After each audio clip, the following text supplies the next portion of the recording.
la anterior píldora de conocimiento hemos construido el equilibrio conjunto y ya os anticipé que lo que íbamos a hacer en esta siguiente será analizar la eficacia de las distintas políticas económicas.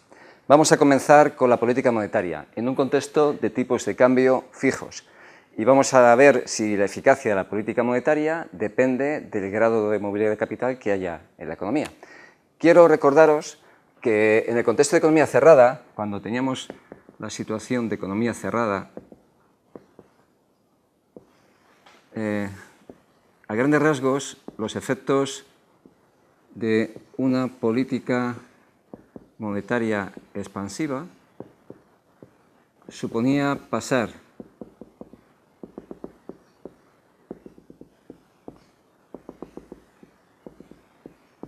de una situación inicial de un punto sub 0 a una situación final como un punto E1. Eso es la consecuencia de una política monetaria expansiva.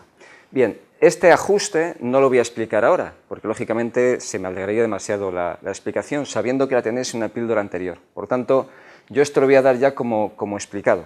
Y a partir de ese impacto, lo que sí que me voy a detener es en ver cuáles son las repercusiones desde el punto de vista del sector exterior para ver cómo la economía se vuelve a ajustar, ¿vale? Por tanto, que sepáis que esta primera fase, lo que es el efecto impacto de la política monetaria, la doy ya, digamos, por explicada y os remito a una de las píldoras anteriores analizadas. Dicho esto, partimos de una situación inicial que es un escenario de nula movilidad de capital. Recordad que hemos visto también que cuando la movilidad de capital es nula, el equilibrio externo viene determinado solamente por el equilibrio de la balanza comercial, porque no hay movimientos de capital. En este caso,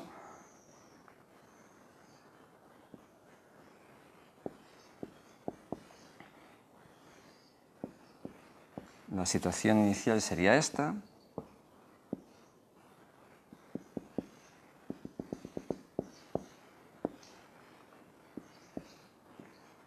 ¿Vale? Este sería el equilibrio inicial. El punto de partida sería, por tanto, el punto sub 0. Considero que hay una política monetaria expansiva y esto me lleva al punto E sub 1. Insisto que este desplazamiento desde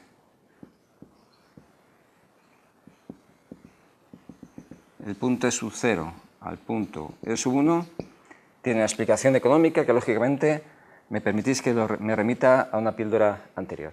Llegamos al punto E sub 1. ¿Qué sucede en el punto E sub 1? En el punto E sub 1 tenemos equilibrio interno, es decir, aquí hay equilibrio en el mercado de bienes, porque estamos sobre la IS, y tenemos equilibrio en los mercados de activos, porque estamos sobre la LM. Es decir, insisto, tenemos equilibrio interno. Pero, ¿qué sucede desde el punto de vista del equilibrio externo? Desde el punto de vista del equilibrio externo, lo que ha sucedido es que ha aumentado la renta. Y si aumenta la renta, vosotros ya sabéis que aumentan las importaciones. Y si aumentan las importaciones, tenemos una situación de déficit comercial. Y como es lo único relevante en un contexto en el que no hay movilidad de capital, tenemos una situación de déficit exterior.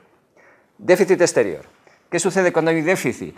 Cuando hay déficit, esto se corresponde con un incremento de demanda de dólares, un incremento de demanda de moneda extranjera.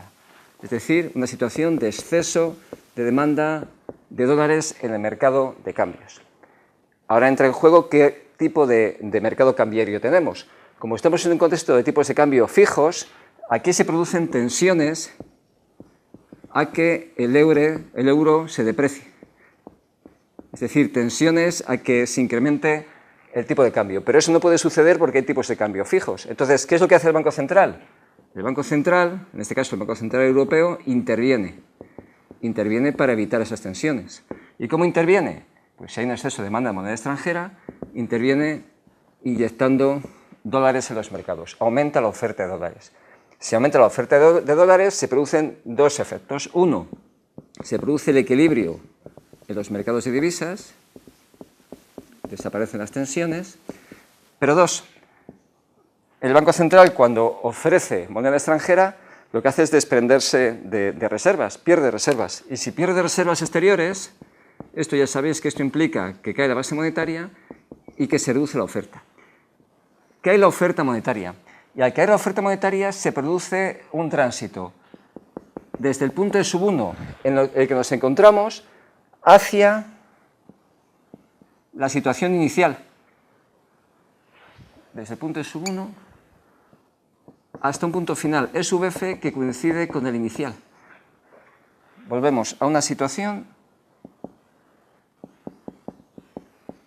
en la que este punto, que es el final, coincide con el inicial. ¿Por qué?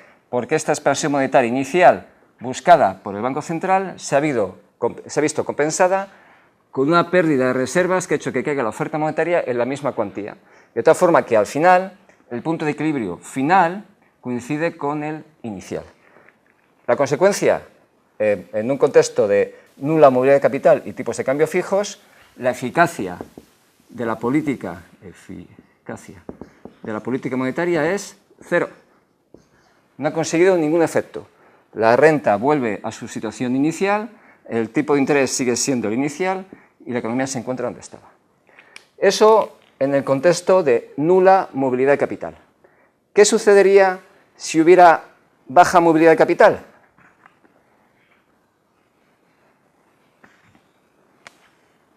Segundo escenario, que hubiera baja movilidad de capital. Bueno, en este caso,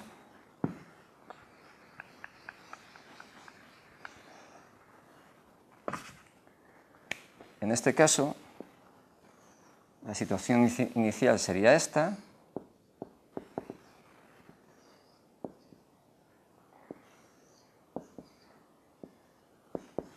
Punto es un cero, tipo de interés, renta, R, I. Se produce la expansión monetaria. Llegamos al punto sub 1, igual que antes.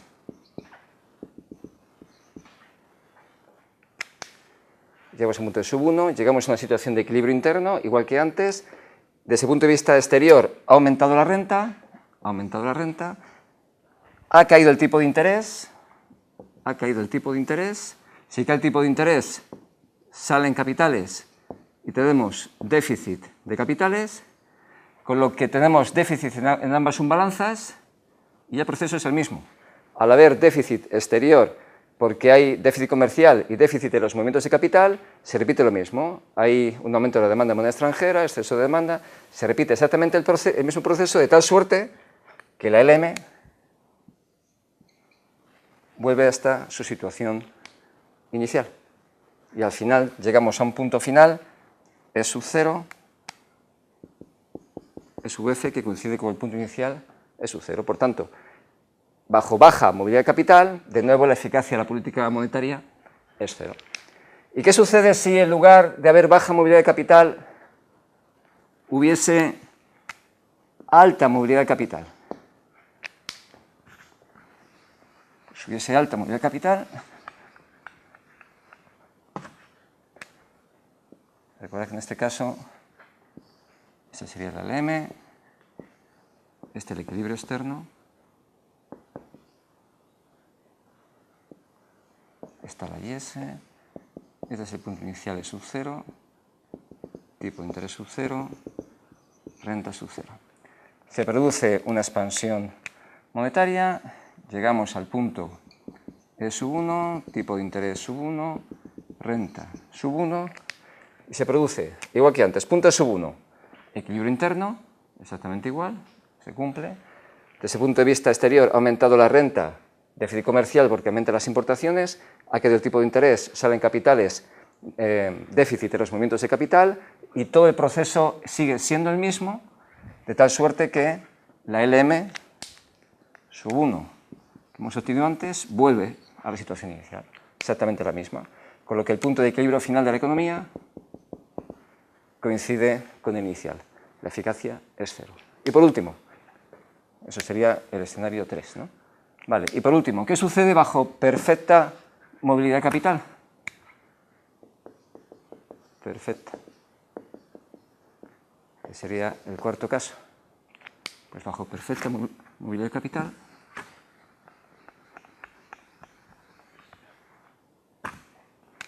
ya sabéis que bajo perfecta movilidad de capital el equilibrio externo viene dado por igualdad entre el tipo de interés nacional y el tipo de interés extranjero.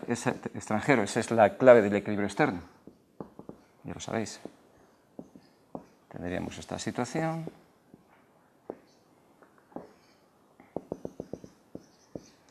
se produciría, igual que antes, partiendo del punto de sub 0, una expansión monetaria, llegaremos al punto de sub 1, R sub 1, renta sub 1. Desde el punto de vista del equilibrio interno, el punto de sub 1 representa equilibrio en mercado de bienes y equilibrio en mercado de activos. Estamos en el equilibrio interno. Desde el punto de vista exterior, ahora lo relevante no es lo que sucede con la balanza comercial, porque lo único relevante es lo que sucede con el tipo de interés nacional y el extranjero. Como ha caído el tipo de interés, y ahora el tipo de interés es menor que el tipo de interés extranjero, el tipo de interés nacional es menor que el extranjero, salen capitales, al salir capitales tenemos déficit de los movimientos de capital y se vuelve a producir todo el proceso de tal suerte que el LM vuelve a su situación inicial. El punto de equilibrio final coincide con el inicial y al final el resultado es que de nuevo la eficacia de la política monetaria vuelve a ser cero, vuelve a ser nula. Por tanto, primera conclusión básica, que con independencia del grado de movilidad de capital que tenga la economía, una política monetaria bajo tipos de cambio fijos no tiene eficacia. Primera conclusión.